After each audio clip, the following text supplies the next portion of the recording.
Well, me finding out this time, I was so like, before I was a kid in my eyes.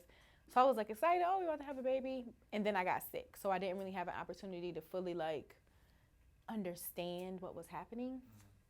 But this time, I was just, I'm so more aware of myself. Like, I'm all into intuition and knowing your body and meditating and stuff. So I was really like in tune with my body. I knew I was pregnant. I was only like 2.5 weeks pregnant. I just knew it.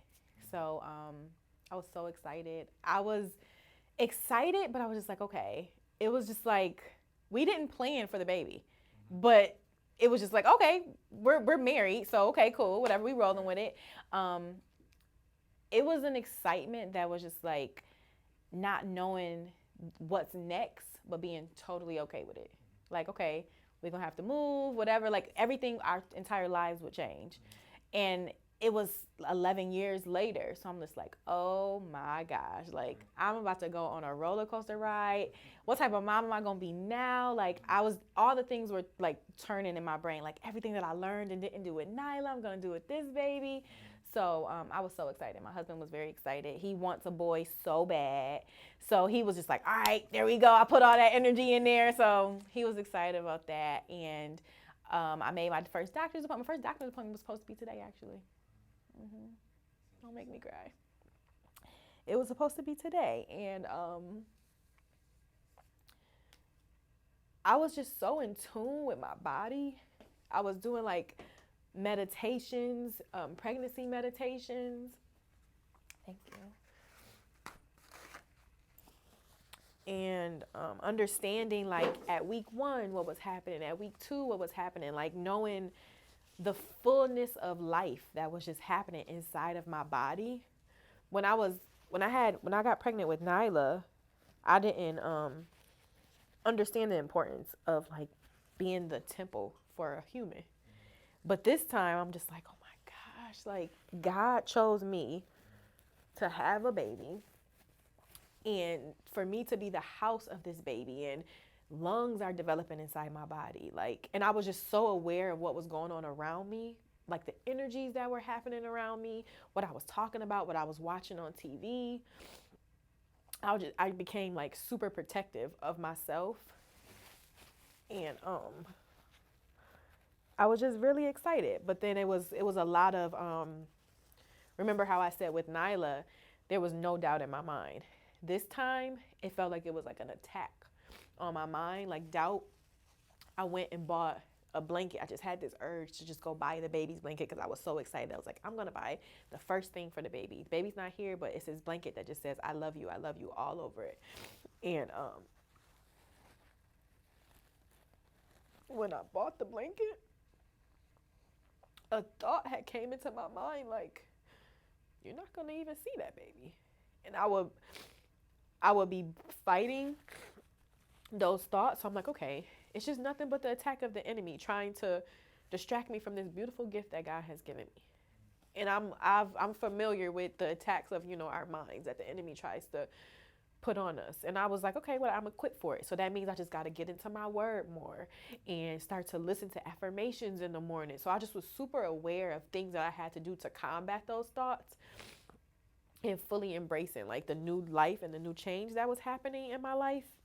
But it just it just didn't it just didn't it just didn't uh, and I think now though, I it's such a blessing in it because I got this new awareness of like my body, and I've noticed the blessing in preparation. Like, okay, God, maybe not now, and you let me be aware of the things that I do need to do just for myself, not being a pregnant woman, like just as a woman in general.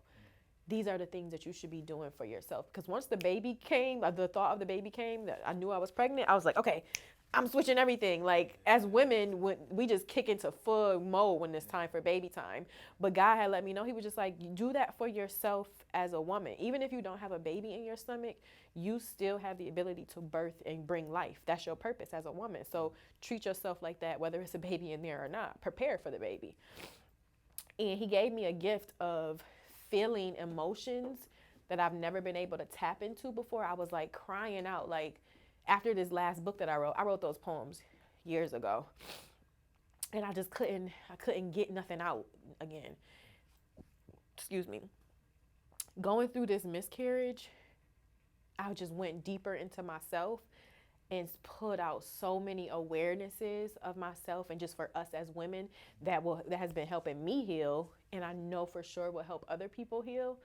So it's brought me so many new awareness things to be aware of in life in general, and just I feel like it's connected me just to women more, because you hear about women having miscarriages, and I just never thought, I'm like, I'm healthy, my body is fine, you know, but then it happened to me, and you just don't even, afterwards, your body goes through,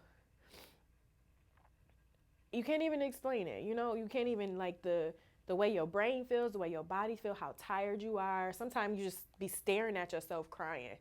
And after the miscarriage, before the miscarriage, I used to look in the mirror and just, you know, regularly look in the mirror.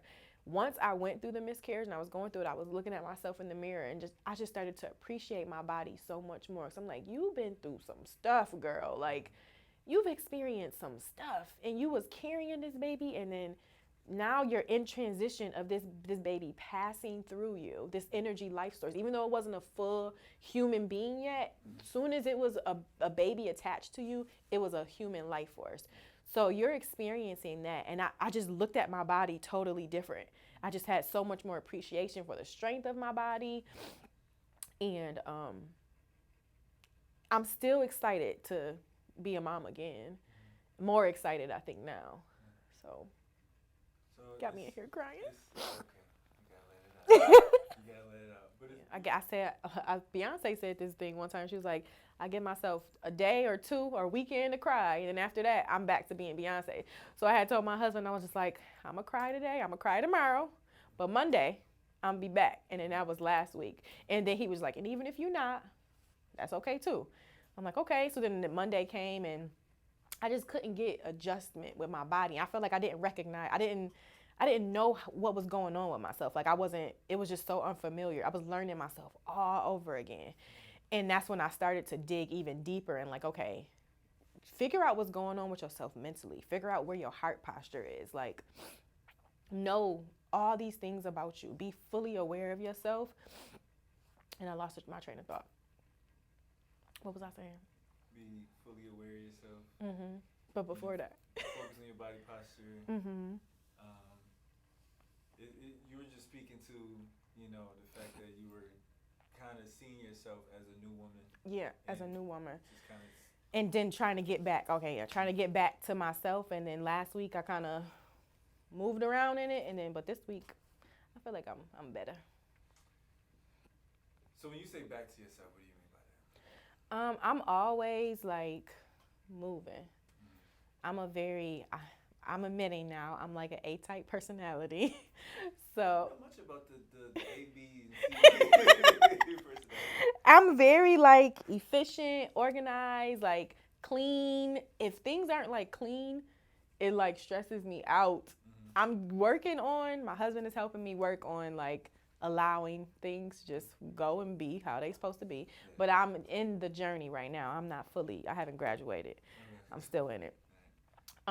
But I'm back to my flow and my routine and like things that help me be sane for myself. Because sometimes if I lay down for too long, I'll be like, what are you doing? Get up, go do something. Like, you should be doing something right now. And I'm trying to find a balance now. So, I'm accepting and still moving at the same time. I took a lot of things off my plate because the baby and everything, it put everything into perspective, where certain things that I thought were important, they weren't really that important when my health was at jeopardy. So some of those things have been moved off the plate, and now I'm just like, all right, I'm back in my zone. I got me a little routine going. Something